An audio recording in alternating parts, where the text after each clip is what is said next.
Денеска ја предводам делегацијата на ВМРО-ДПМН, која што се наоѓа овдека во Лајпциг на конгресот на сестринската партија Германската демократска унија. После успешно, исклучително успешниот конгрес на Европската народна партија во Загреб, каде што ги реафирмиравме нашите ставови за апсолутна и целосна поддршка на патот на Македонија кон Европската унија и каде што добивме исклучително голема поддршка од страна на нашите сестрински партии на време на конгресот, но истовремено и на самитот кој што се одржа на маргините на конгресот на Европската народна партија. Продолжуваме овдека во Лајпциг и оствариме голем број средби со пратеници во германскиот парламент, во германскиот Бундестаг.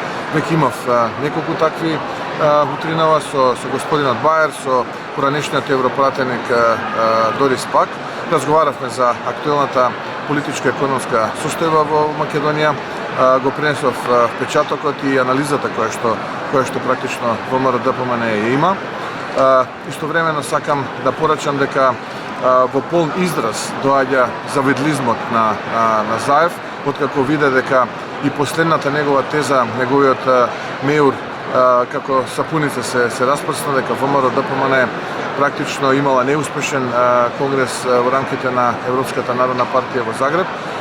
Поддршката е огромна, средби со голем број представници, со голем број председатели на наши сестрински партии ја реафирмира недвосмислената поддршка кон ВМРО-ДПМН и на следните предвремени парламентарни избори.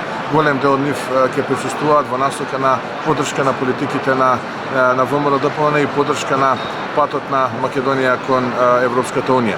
Во обид да ги скријат катастрофалните скандали каде што кумашинот на Зоран Заев практично брутално го нападна коалициониот партнер Демократската унија за интеграција, скандалозното ослободување на притвореничката Катица Јанева, скапо платената пиар машинерија на СДСМ од контекст, буквално од контекст, брутално се обиде да изврти вистината и да ги манипулира македонските граѓани. Но како што во минатото сме кажале, вистината порано или подоцна излегува на виделина. ВМРО-ДПМН победува на следните предвремени парламентарни избори, а Зоран Заев и останатата врхушка на СДСМ исплашена, во паника, во страв, е свесна за поразот, но истовремено е свесна и за одговорноста на погрешните политики кои што речиси 3 години ги води во Македонија. Со ова сакам да завршам денешната изјава и да посакам, се разбира, успех и за Македонија и за македонските граѓани.